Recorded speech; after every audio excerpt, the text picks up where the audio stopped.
What's up, Gov Seekermans? You Gov Seeklerks? Seeklerks? What's up? You're Seeklerking governmenters. These are horrible sentences. Hello, everybody in the chat. Welcome, like, share, subscribe, click buttons, do all kinds of things. I'm in a weird sort of a closet-like space. Don't worry about it. Don't ask questions. But I am wearing a collared shirt that has blue accents here. Isn't that nice? Nice blue accents. I got a good haircut that's coming in nice. You know, I really stayed on top of them to not give me Marine Corps boot campy. I think they just, when they see, oh, you're an American, you guys love war, so they just assume I'm just going to be like back to the barracks. But we have an exciting program for you today. Very exciting business that is happening. It's horrible little sentence. Let me make sure I have this sent to my computer.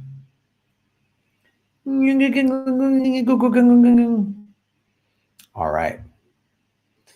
Welcome everybody watching on Lee's YouTube, on my YouTube, and on the Rockfin. You can do super chats. You can also do, if you're on Rockfin, you can tip the show. Rockfin is free to sign up. Catching it live. Yes, you are. Galt McDermott wanted me to grow your hair. I don't know what that means. All right, let's do it though. Let's buckle up, kids. It's 6 in the morning in the West Coast and 9 a.m. 9 a.m. bright and early, having a coffee. It is in the middle of the night for me. I'm somewhere in the Laotian border. No, I'm kidding. I haven't been able to find any tax, so I can't put up my backdrop. So here we go. Ladies and gentlemen, it's time for Government Secrets with the two most censored comedians in America, Lee Camp and Graham Elwood. This may be the loopiest intro we've had. I think this might set the record. Hello, Government Secrets. Whatever. I don't know. What fucking words, things.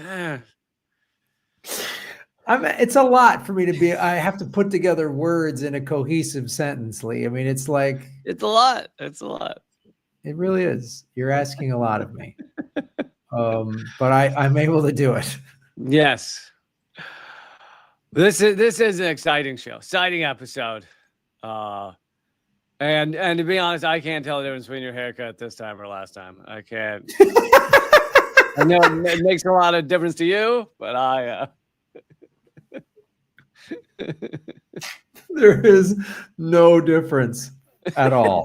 None. It's just me and my anal retentiveness. But the difference was that you spent the whole 30-minute haircut going. No. Settle.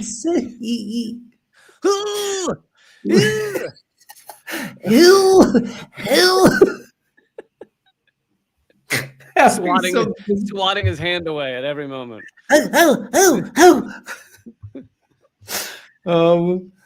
Yeah, this is what getting your hair cut in a foreign country where you don't speak the language. You just have to be like, no short here. No G.I. Joe. No I. No hoo-ah. No hoo-ah. No G.I. Joe. No G.I. Joe. No G.I. Joe. No G.I. Joe. They probably understand no hoo-ah, I think. They're probably big Arlie Emery fans. It makes sense. I get it. No hoo-ah. No hoo-ah. No hoo-ah. They're like, okay, he's not Hawaiian. We got that much. Just, who is this babbling American in the hair salon? What is he talking about?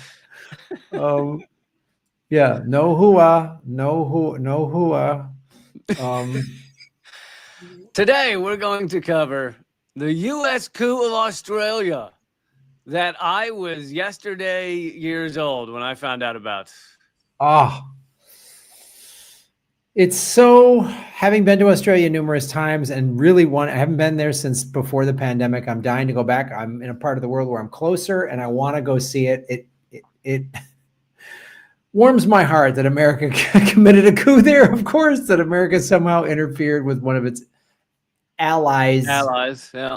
Yeah, that's what you get for being an American ally, is we're going to coup you. There's basically two types of... Every country of the world has been cooed by America or a mixture of America and the UK.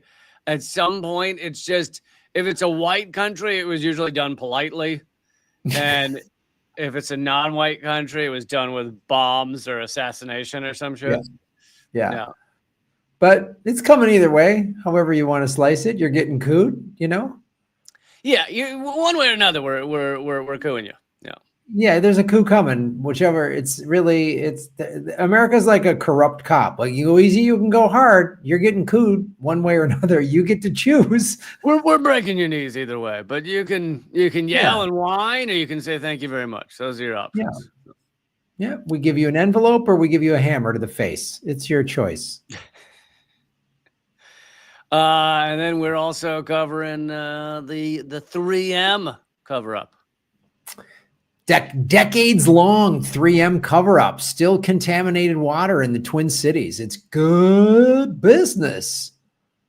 What would you like to do first? I want to know how Australia got cooed. All right, let's do it. Do you want to do a funny voice, man?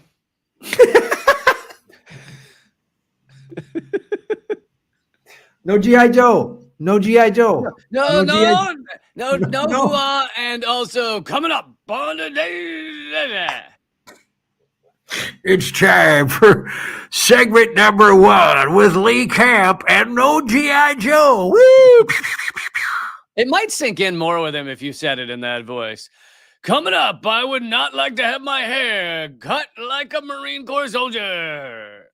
Then they're like, oh, okay, announcer boy, America. Okay. So this is coming. It was printed at Consortium News, good outlet, but it was written in 2020 by the great John Pilger. Certainly the best journalist Australia's ever pumped out, and perhaps the best Australian that Australia's ever pumped out. And John Pilger. I think Kangaroo Dundee or Crocodile or whatever. Crocodile Dundee, yeah. Kangaroo Dundee is a whole other thing. That was his brother. Yeah. The Dundee boys. Kangaroo Dundee was not nearly as tough. He was just he was kind of hard to pin down. You know what I mean? Yeah. But John Pilger was a great journalist. He died just a few years ago. So mostly I'm reading from his article. But because he's an Australian, speaking about Australia, there's a couple of points where I've got to try and clarify some things that if you don't live in Australia will very well might sound insane. But anyway, he says, and he's wrote this in 2020. He says, today, Australia is a vassal state, bar none. Its politics, intelligence agencies, military, and much of its media are integrated into Washington's sphere of dominance and war plans. And that, of course, includes today as well. In Donald Trump's, first Donald Trump, current provocations of China, the U.S. bases in Australia are described as the tip of the spear. So a lot has changed. There is a historical amnesia among Australia's polite society about the catastrophic events of do you want to guess what year, Graham, the U.S. couped Australia? I would say it would probably be right around World War I times. Oh, wow. You're giving us more credit, as if this is something that needed to happen way back. 1975. Oh, no way. We could have been 75. Yes. Oh, yes. I think so. America just was like, well, we just lost the Vietnam War. We got to go. We got to get a win somewhere. We got to go steal something. that plays a role in Vietnam a little bit. And also this was the time where like 60 to late 70s was when the US and the CIA were just like cooing everyone, including our own country, assassinating our own president. Like, and they did it, I think, more obviously, usually, although right now Trump's about to, he's sending drone bombs at Maduro. So it's not exactly quiet. But this was I feel like that window was really a unfettered CIA, MK Ultra shit. Yeah, they assassinated a president, a presidential candidate, and 2 black activists. I mean, they were just going hog wild, the CIA. They did it, like you said, they did a coup on American soil with JFK. Why not? Yeah. Why would we let Australia get away with this? Yeah. Nope. So at that time, starting in 72, the prime minister was elected. His name was Gough Whitlam. I think I'm pronouncing that correctly. Gough Whitlam. Australia briefly, and John Pilger says during the Whitlam years, Australia briefly achieved independence and became intolerably progressive. What the CIA and the Brits viewed as intolerably progressive. And just to be clear, Whitlam was not like, he wasn't privatizing all the assets. He didn't sell off the oil take over the oil companies and give the profits to the people. So it's not like he was Fidel Castro, but he was just too far left and too much into Australian sovereignty for the ruling elite that includes both Britain and the US in this.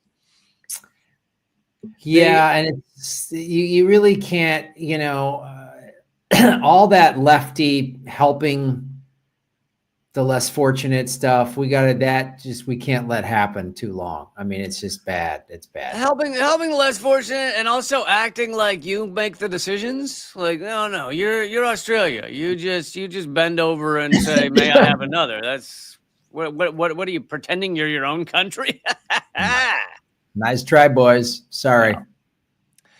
The last Australian troops were ordered home from their mercenary service in Vietnam, assisting the American assault. But not only were they ordered home during this time, but Whitlam's ministers publicly condemned U.S. barbarities as mass murder and the crimes of maniacs. The Nixon administration was corrupt, said Deputy Prime Minister Jim Cairns, and called for a boycott of American trade. In response, Australian dockers refused to unload American ships. I think they mean dock workers and not pants. So I don't... Pants? There was a pants revolt? I don't think there was a pants rebellion at this time, but... Pants rebellion. Yeah, a lot of pants rebellions were going down, a lot of slack revolts. Listen, doubt the power of the pants at your own risk, my friend. They can take you down whenever they want to. Whitlam moved Australia towards the non-aligned movement and called for a zone of peace in the Indian Ocean, which the U.S. and Britain opposed. He demanded France cease its nuclear testing in the Pacific. In the UN, Australia spoke up for, wait for it, Palestinians. Oh. That's going to be... I think the CIA is just sitting there with a "you need to be cooed" bingo card, and they just check things off. They're like, stand up for Palestine, check. And when we get 5 in a row, then you see a laser pointer on your forehead. Yeah, but the automatic bingo one is socialize natural resources. That just is an automatic. That's just at the top of the board. That's just all done. Yeah. Yeah. If you hit that one, the whole card just starts lighting up. Bing, bang, bang, bang, bang, bang, bang, bang, bang. The other ones is like, okay, stood up for Palestinians. You got one of 5 before you need a coup. Yeah. You got 1 of 5. Like, all right, workers' rights. All right, okay. Yeah. One commenter, American commenter at the time, said no country had reversed its posture in international affairs so totally without going through a domestic revolution. So basically, it was a revolution at the ballot box. It was a revolution of people voting for a guy that actually stood up for Australia's sovereignty and viewed what America was doing, the America hegemonic power, as horrific and barbaric. And unclear why, but the CIA didn't like this. It's weird. You think they would love this? The CIA loves this kind of stuff. I don't get it. I mean, they care about people, right? So that's what the I stands for. I care. The CIA, I care. Whitlam believed that a foreign power should not control his country's resources and dictate its economic and foreign policies. Ooh, bad move, pal. Bad move. Check mark number 2 on your bingo card. In drafting, here comes another check mark on the Coup bingo. In drafting the first Aboriginal lands rights legislation. Oh, no, sir. No, sir. Giving back land to the natives. You cannot reverse colonization. Sorry, pal. Bad one. His government raised the ghost of the greatest land grab in human history, Britain's colonization of Australia, and the question of who owned the island's continent's vast natural wealth. Edging, so he hadn't socialized the resources, but he's making moves towards saying some of them might belong to the natives. Yep, oh boy, that bingo card is lighting up. It's looking red hot. Don't touch it now. Australians had served every British imperial adventure since the Boxer Rebellion was crushed in China. In the 1960s, Australia pleaded to join the U.S. in its invasion of Vietnam and then provided black teams, so secret teams for the CIA. So prior to Whitlam, they were all in for just the horror show of Vietnam and everything else the U.S. wanted to do. U.S. diplomatic cables published in 2013 by WikiLeaks disclosed the names of leading figures in both main parties, including a future prime minister and a foreign minister, as Washington's informants during the Whitlam years. So secretly, the CIA in Britain have people within Australia's government actually working for them. Like their allegiance is really towards the U.S. empire in Britain. So... wow, isn't it weird? You know what I mean? Can you imagine living in a country where politicians from both parties are bought and paid for by a foreign country? Can you imagine what that must be like, Lee? Can you? It sounds egregious. I assume that must be Cuba you're talking about. It sounds just awful. Yeah, there's no way that's happening in the United States. No. So then Whitlam, this might be the end of the bingo card. Whitlam started going after the Australian Security Organization, kind of the equivalent of their CIA, if they have one. The initials are ASIO, and basically, asshole. What's that? Asshole? Yeah, it's asshole. Is it for asshole? I'm sorry. What was that? Yeah. ASSO, asshole.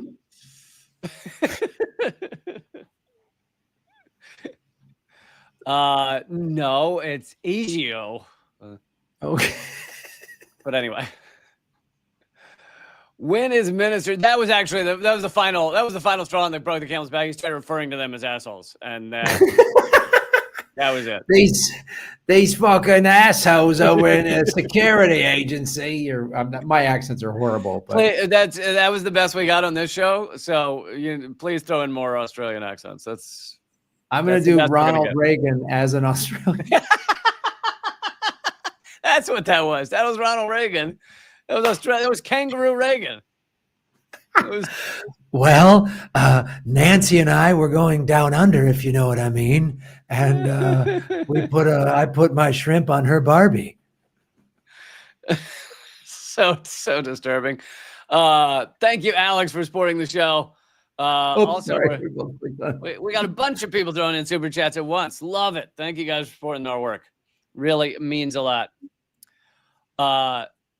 So he starts going after ASIO, which had long been their allegiance had mainly been to like the US and Britain. Like, yeah, they were the Australia Secret Organization, but they really had an eye on being like, yeah, but we're making sure America's happy.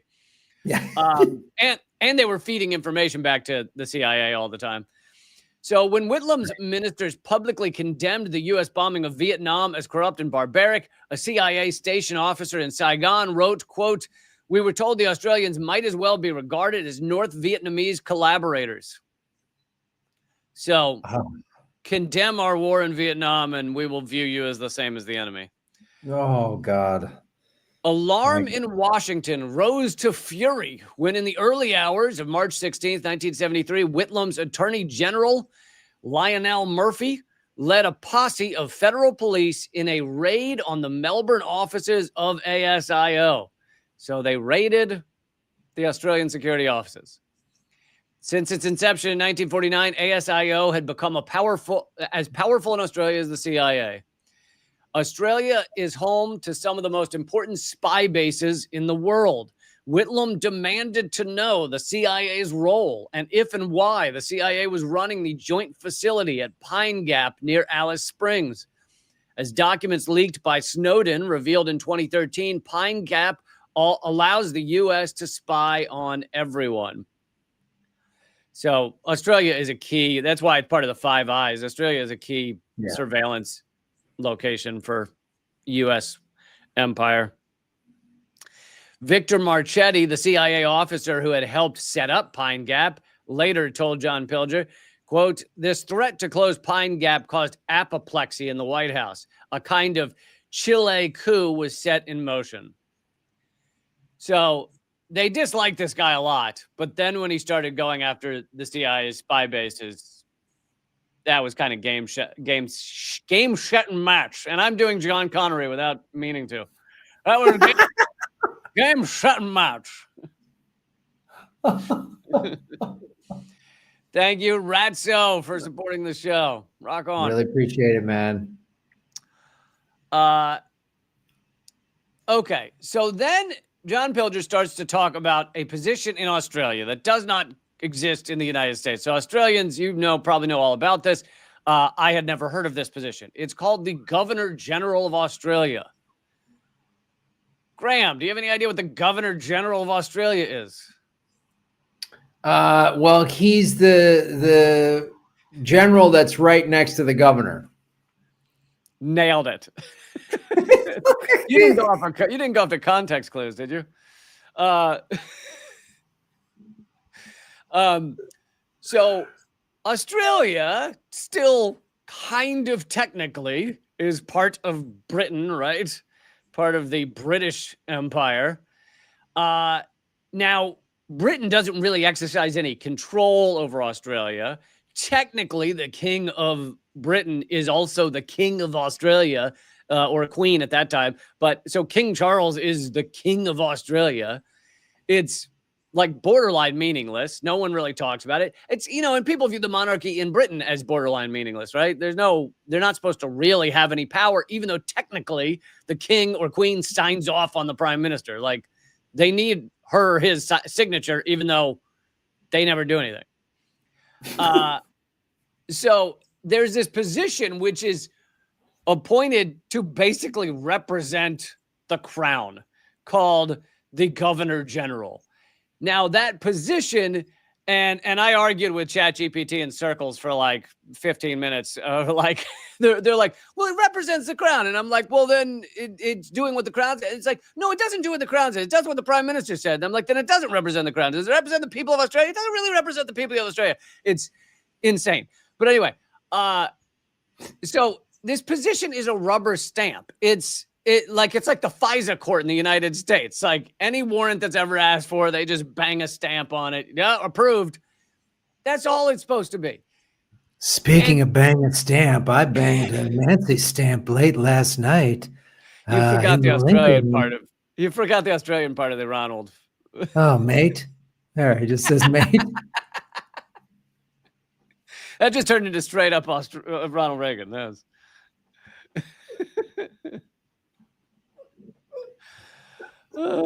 You forgot the koala half of Koala Reagan. I'd like to play your didgeridoo, if you know what I mean.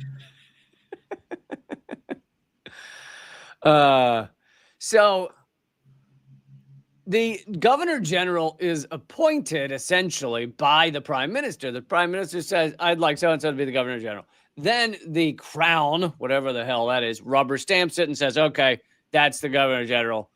At this time, it was a man named Sir John Kerr. The CIA, in internal documents we now know, referred to Sir John Kerr as our man Kerr, meaning this guy is all in for the CIA. But he's not really supposed to have much power. He's just supposed to do what the prime minister, who was actually elected, wants.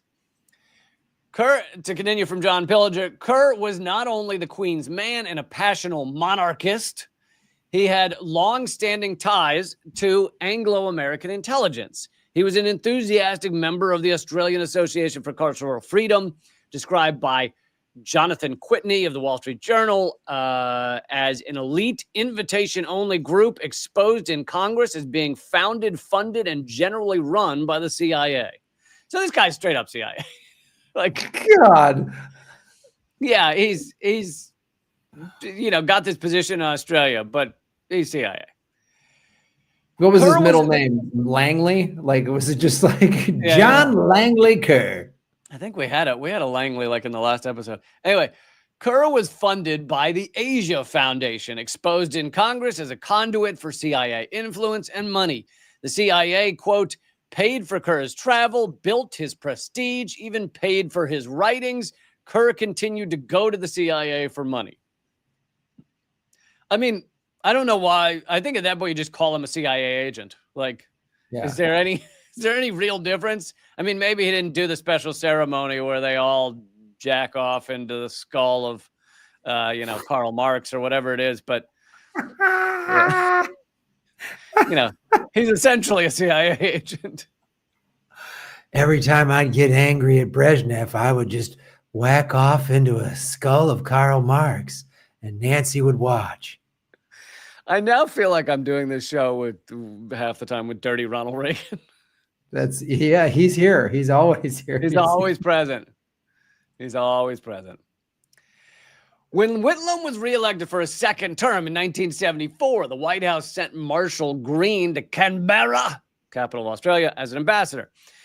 Green was an imperious, sinister figure who worked in the shadows of America's deep state. Here's a subtle name, known as the Coup Master.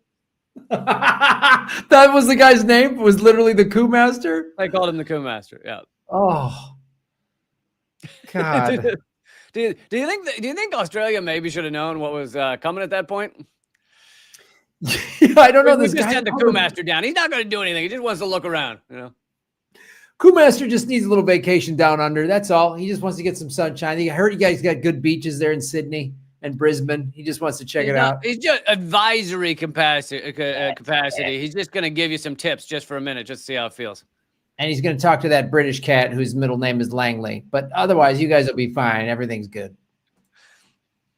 Okay, so they send Coup Master down. He had played a central role in the 1965 coup of President Sukarno in Indonesia, which cost up to 1 million lives. Who's counting? Who's counting, right? One of Green's first speeches in Australia was to the Australian Institute of Directors, described by an alarmed member of the audience as the speech. He described it as an incitement to the country's business leaders to rise up against their own government. In 1975, Whitlam discovered that MI6 was operating against his government. Quote, the Brits were actually decoding the secret messages coming into my foreign affairs office. So he's being spied on by the British when this is supposed to be technically still part of Britain, but they're working against him and spying on him. So it's like he's getting it from both sides. He's getting MI6 and the CIA both messing with him. Great. Oh, yeah. Oh, they're on the same team. Yeah. It's MI6, CIA. It's all the same team. Fantastic. In the 1980s, senior CIA officers revealed, so this is several years after, revealed that the Whitlam problem had been discussed with urgency by CIA's director William Colby and the head of MI6, Sir Maurice Oldfield, a deputy director of the CIA. They said Kerr did what he was told to do. So that's basically an admission after the fact that Kerr was directed by the CIA.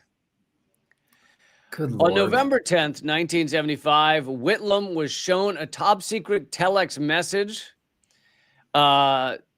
sourced to the notorious head of the CIA's East Asia division, a man named Shackley, who had helped run the coup against Salvador Allende in Chile 2 years earlier. Shackley's message was read to Whitlam, and it said the prime minister was basically a security risk in his own country.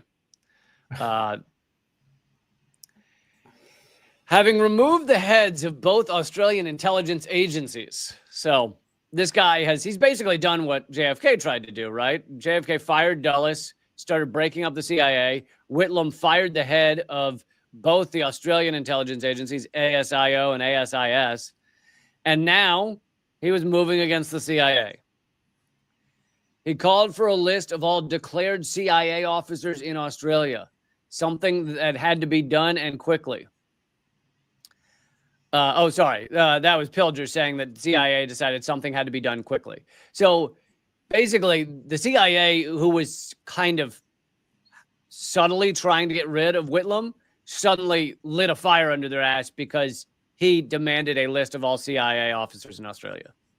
And they knew they couldn't give that to him because that would reveal that people in his own government were CIA. So John Kerr visits the headquarters of the Defense Signals Directorate, which is Australia's NSA, where he was secretly briefed on this security crisis. It was during that weekend in November, according to the CIA source, that the CIA's demands were passed to Kerr via the British. November 11, 1975. That day, Whitlam was going to inform Parliament about the secret CIA presence in Australia. That was his plan that day. He's summoned by Kerr to his office. Kerr then fires him. How could he be fired by this like rubber stamp, not really has any say from Britain thing? You got it, Graham. How could he? How could he? And has this ever happened before or after? No, never happened before or after. The governor general basically is supposed to have no power, but this guy uses an archaic vice regal reserve powers to say he can fire the prime minister. It is like it was unheard of in Australia prior to it. It's unheard of after it, and yet it happened. The rubber stamp representative of the monarchy in the government fired the elected prime minister. Oh, he sounds like the dean in the Animal House University. That's like, you're going on double secret probation. Like he finds there's a little known codicil in the Faber Constitution that gives the dean absolute power at a time of crisis. This goes down like Australians, I guess the ones who know their history to this day know this as the dismissal, because it again has never happened before or since. Wow.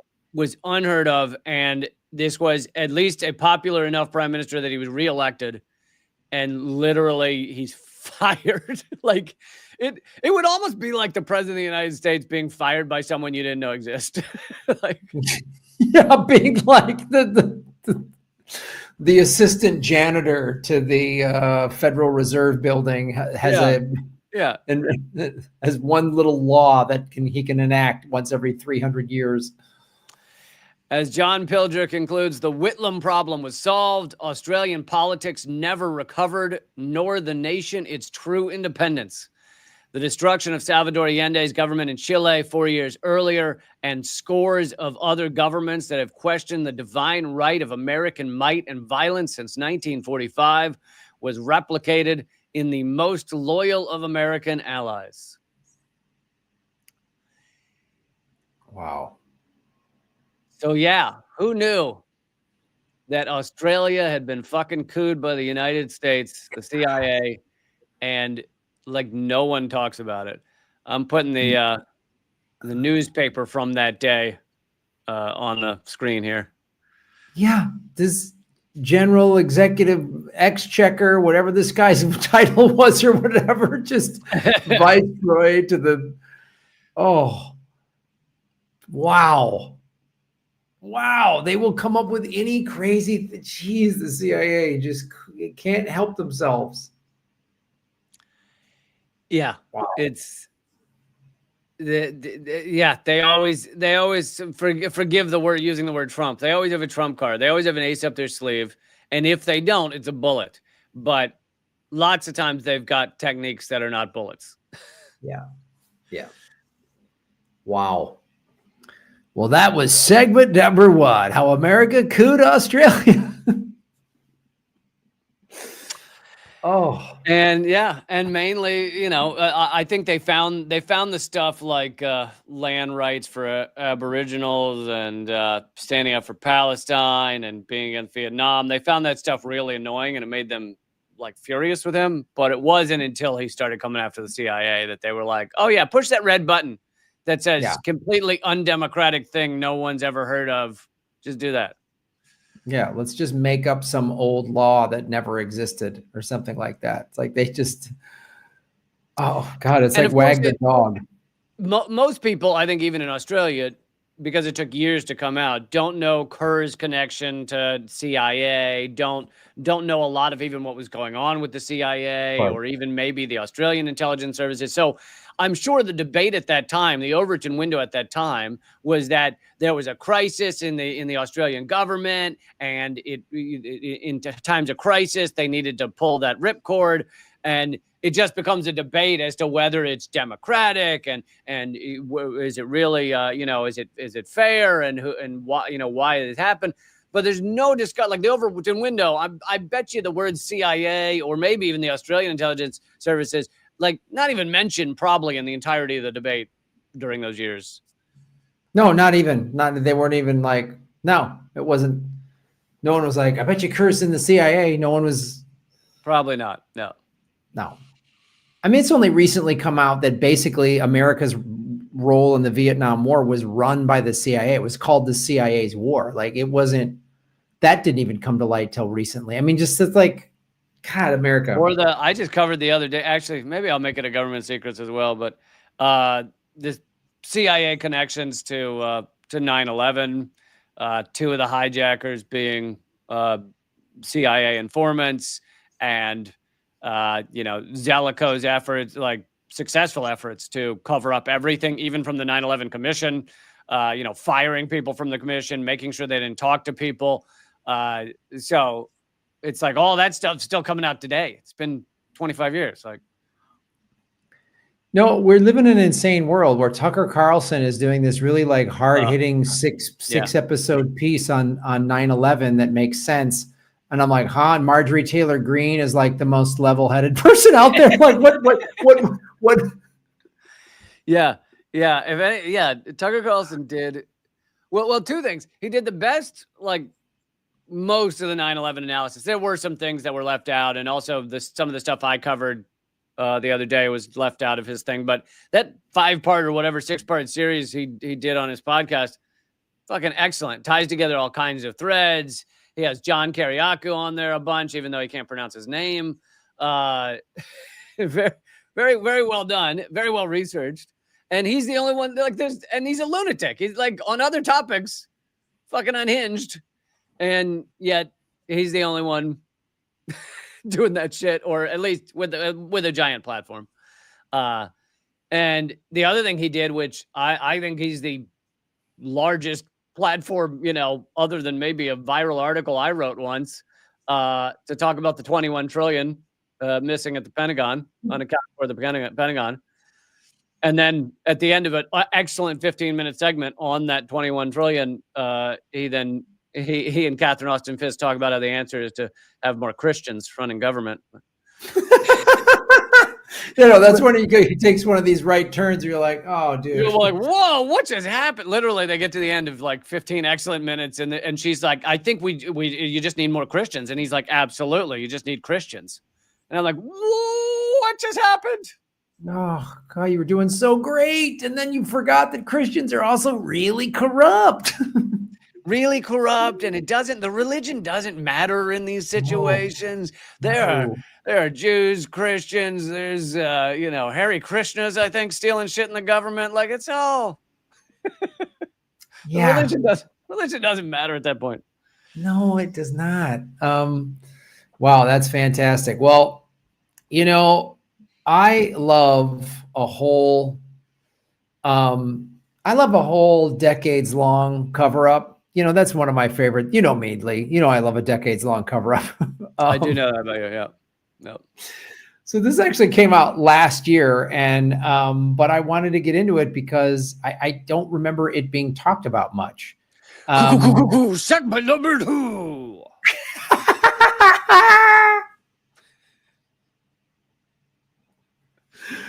All right, Lee Camp coming in hot. I like it, buddy. This is the former 3M scientist. Time I did the silly voice. Yeah, Lee, it can't just be me. I can't carry that weight the whole time. It's a lot of work. I'm doing Reagan. I'm doing wacky yak. I'm doing Australian accents. I'm doing the sound effects. It's like I got a lot moving around over here. I can't find. I'll work on my kangaroo Margaret Thatcher, and then I'll throw that in next week. Kangaroo Margaret Thatcher. Just hopping around, busting unions. So this is a 3M scientist reveals a decades-long PFAS, whatever you want, however you want to say that, covers up. This whistleblower exposes the company's PFAS, for those who don't know, are the forever chemicals, right? Yes, those are the forever chemicals. Yeah. It's like if you've ever drank anything out of a plastic bottle, there's microplastics. It's all that kind of fun stuff. So the 3M, the whistleblower exposed that they had knowledge of chemical risks dating back to which decade do you think? How long? How many years? 1989. Oh, Lee, you're too kind. 1970s. Nice. Yeah, it goes back to the 1970s. 3M is a major company, by the way. Just to throw that out there. Massive. They make all kinds of chemicals, tape, all the chemical, like all this stuff. I'm pretty sure they make like the masks and things. They also, I might have covered on this show, a 3M cover up for earplugs in the military. Because in the military, you'll be around jets that cause brain damage. Like they're so powerful and loud, literal brain damage. Like they've measured it. And so you wear the high-tech earplugs to try and not die or get CTE from being around these jets. And it turned out that they were lying about the efficacy of their earplug technology. And so, of course, this is having a crazy impact on soldiers. Oh, I mean, the times I was always over there was always like big, huge boxes of earplugs for you to put in all the time because everything you ride on helicopters that were loud, and you just had to wear these earplugs all the time. I actually fell into the habit of sleeping with earplugs over there that I still do to this day. But who knows? Maybe there's some toxic 3M ones and I'm going to get ear hole cancer, or one of my ears is going to fall off or get bigger than the other one, or it's going to just start talking like Ron Reagan. Well, Nancy and I, we really like buttering up our 3Ms. They do throw in a little bit of a brain parasite into some of the earplugs. Great. That's all I need is another brain parasite. Another one. You already have the Reagan brain parasite. I have the Reagan brain. I have the one that always talks about Bitcoin and Epstein. Like I can't get these things out of here. Yeah. So this was a former 3M scientist, Chris Hansen, came forward about her 1997 discovery of PFAS chemicals in human blood samples and the company's subsequent efforts to downplay the findings. Yay. I love it when they do that. Graham, I think you're going to want to read this comment. Oh, what's this one?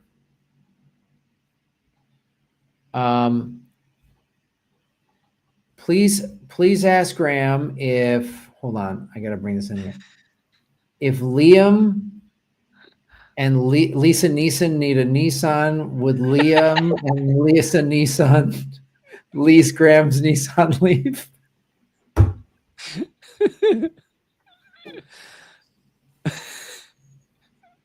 What's the most random, just tongue twister? If Liam and Lisa Neeson leased a Nissan, Neeson leased a Nissan, would Liam and Lisa Neeson lease Graham's Nissan Leaf? I get it. Yeah. Thank you. Somebody that is the minimum $5 minimum amount of donation to get a tongue twister on the air. So. That's great. That's great. Yes, I have surfed Bells Beach in Australia, which is right outside of Melbourne. It's a great surf. I have a great me getting fucked up at Bondi Beach, which we can tell that story at the end. But let's keep going. Okay. I'm imagining that your story isn't about wiping out. It's about you were hammered on the beach. But anyway. Nope. Hansen was 28 in 1997, recently disclosed that 3M executives had known about these forever chemicals in human blood for more than 2 decades before her discovery. Local Fox 9 investigators have obtained hundreds of hours of deposition videos showing 3M executives being questioned about the handling of toxic PFAS chemicals, revealing a pattern of deception that spans decades.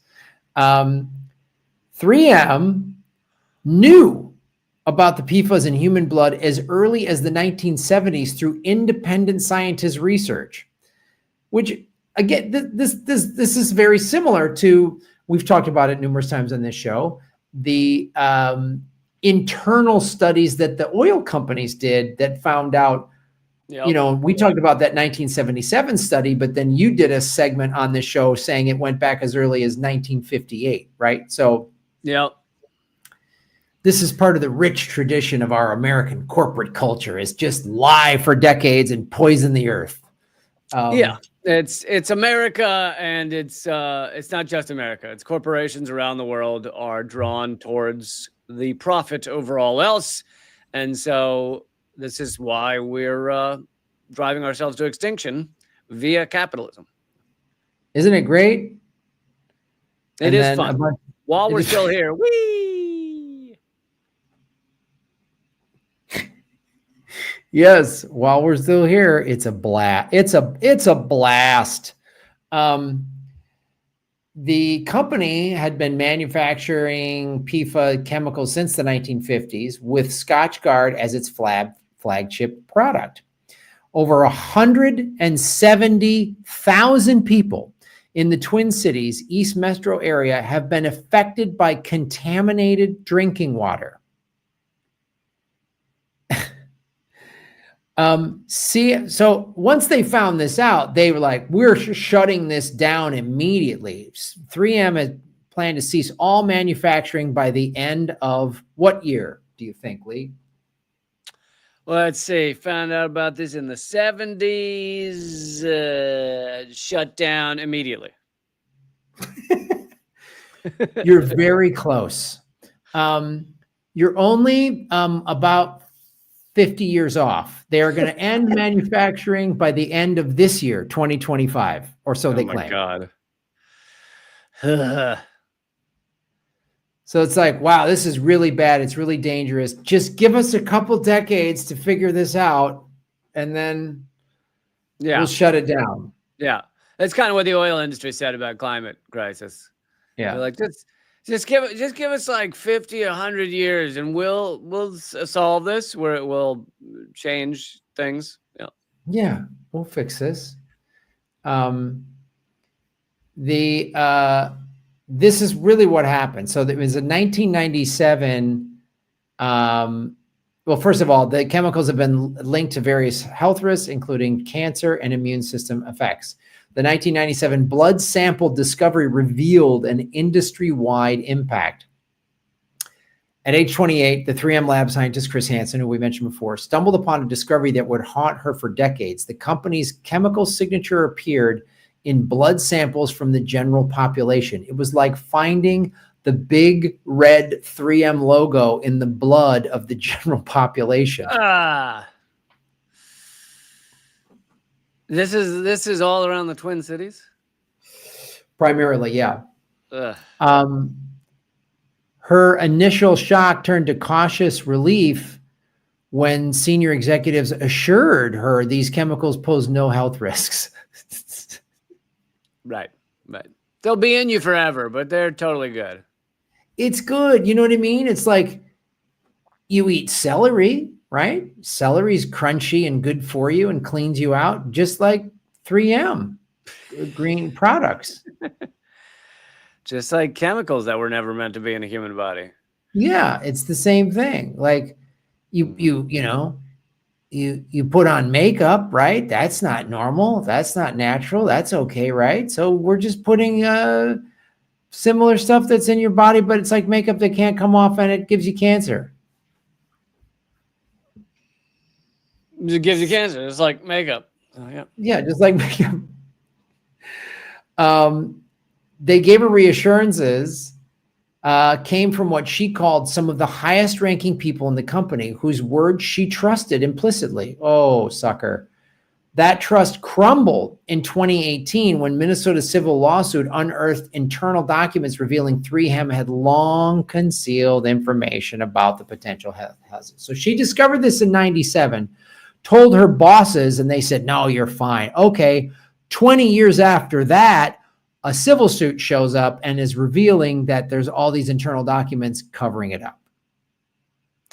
The only thing that ever seems to have an effect on these corporations, even slightly, is a lawsuit where they're basically forced into discovery and people learn the truth. Like that seems to be the only way. That's it. 2 decades before Hansen's discovery, independent researchers had already sounded the alarm about PFAS chemicals in human blood samples.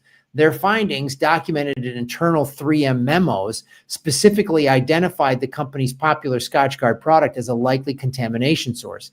Despite launching PFAS chemical production in the 1950s and watching Scotchgard become a commercial success, 3M buried these warnings. The company continued manufacturing while withholding crucial information from its own scientists and the public. I was horrified that there was evidence of a cover-up, Hansen said, reflecting on the documents revealed through Minnesota's lawsuit. The company's silence would have far-reaching consequences for public health research and environmental protection. They also at that time started selling a Scotchgard Roundup herbicide joint pack. You could buy them together as one. Get the old Scotch Roundup, because it just saves time. Yeah, and it came with a tumbler, so you could just make it into a cocktail with both of those and just drink it directly. The environmental impact of 3M's PFAS production has created a lasting crisis in Minnesota communities. As I said, more than 170,000 people in the Twin Cities East Metro area now live with contaminated drinking water supplies, including Hansen herself. Decades of chemical waste dumping by 3M created an environmental hazard that refuses to dissipate. That's the thing about forever chemicals. They just move. They have high mobility in the environment, Hansen explained, highlighting the persistent nature of PFAS contamination, which is why it's so important to make responsible decisions because we're stuck with them forever. The contamination zone stretches across the East Metro region where residents facing ongoing concerns about their water safety. Final thing here. In December 2024, just about a year ago, depositions expose executive responses. Newly released deposition footage obtained by Fox 9. This is a channel in Minnesota, I believe. Investigators captures Hansen's former supervisor, Dale Bacon. of course, facing questions about PFAS chemicals detected in 3M workers' blood. These hundreds of hours of recorded testimonies document executive responses to the company's handling of the toxic PFAS chemicals. For Hansen, watching these December 2024 depositions proved emotionally devastating. I had a strong emotional reaction to watching the depositions because these are people I trusted, that I assumed were teammates to me. She said, I realize now that the trust was displaced. The videos show how company leadership responded under oath to questions about their knowledge of the PFAS. And there's still an ongoing lawsuit. There's even on this website, can I file? If you or a loved one suffered health issues in the area, you can contact legal experts in the area. And, you know, it's Chris Hansen. I applaud her up to a point.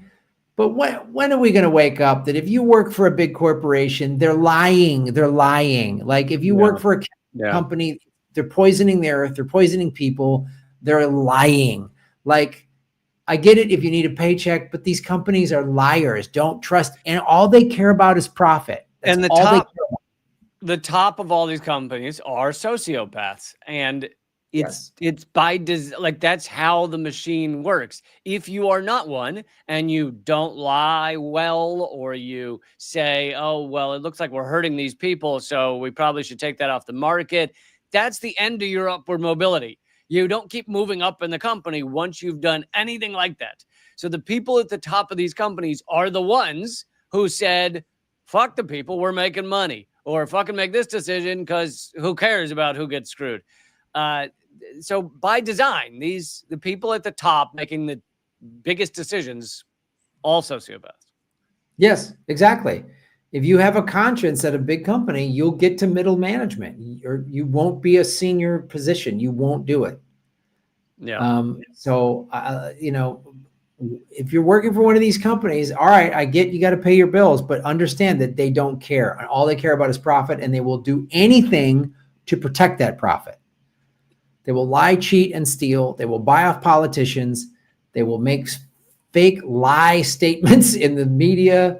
And unless they're under oath and like are facing criminal time, and it's only when the civil lawsuits come forward that it's like, oh, gee, I guess we didn't realize, you know. And if they can shred paper and cut and cover and burn documents and perjure themselves, they don't care. They will do that. Sometimes you got to take out a whistleblower, Boeing. But you know. Yep. Yeah, it doesn't matter the industry, airline industry, doesn't matter. It doesn't matter the industry. If they're doing something bad and somebody reveals it, they will do everything they can to protect it. Because they're maggot-ridden, soulless worms. And that's what their mothers call them. Yes, that is their given name.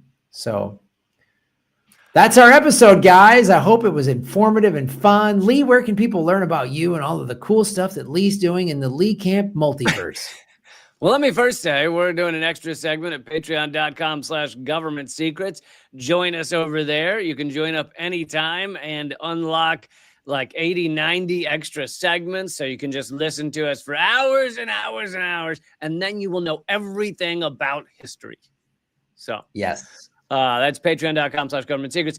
Other than that, I've been pumping out a lot of columns, articles over at realleecamp.substack.com. I have recent articles over there. It's free to subscribe. Recent articles over there about, again, rehashing that October 7th was not what we were told. I also did one yesterday on how Gaza, Trump's plan to steal and colonize Gaza is basically happening. The UN vote approved the U.S. plan, U.S.-Israeli plan, which has already stolen 58% of Gaza. The survivors in Gaza are now forced into 42% of remaining Gaza. And the internal military plan shows that they're going to, quote unquote, rebuild the 58% that's been stolen and leave the 42% in ruins, with basically all Gazans within it. Anyway, several important columns over there at realleecamp.substack.com. Oh, and last thing, I'm performing in New York City, December 12th. I haven't performed there in years, and I'll be sharing the stage with John F. O'Donnell, also from Redacted tonight.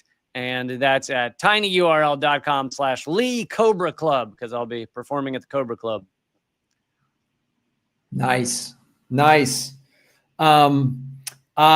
go to GrahamElwood.com. Christmas is upon us, and you can listen to the Socialist Christmas with Graham Elwood album that is available on iTunes, Spotify, and all those places. Download it. That helps support what I'm doing. It's a fun album. There's songs. It's a good old time. I've even made a couple music videos last year that were just kind of basic, but I'm going to be doing more music videos this year for it that'll be coming out. So go to GrahamElwood.com. Carsey Blanton, who she's getting more and more successful. She does great little songs that actually have a real political message. And anyway, she was on the flotilla, one of the flotillas. But she posted the other day something about why are there no socialist Christmas songs? And I guess she has one. I didn't play the video. But I was like, she needs to look up Graham Elwood. Yes, let her know. If you know her, tell her to do that, because she's got good music and a big following, and I would love her to play my album. Yeah. So, all right, guys, that's episode. We will be over at patreon.com/government secrets. For as little as $5, you can unlock all 80 plus bonus segments. We do one every week, and we're going to go do one right now. So this has been Government Secrets, episode 191, stealing Australia and poisoning the water and lying. Woohoo! see you in a minute. Thanks, everybody. We'll see you over at Patreon.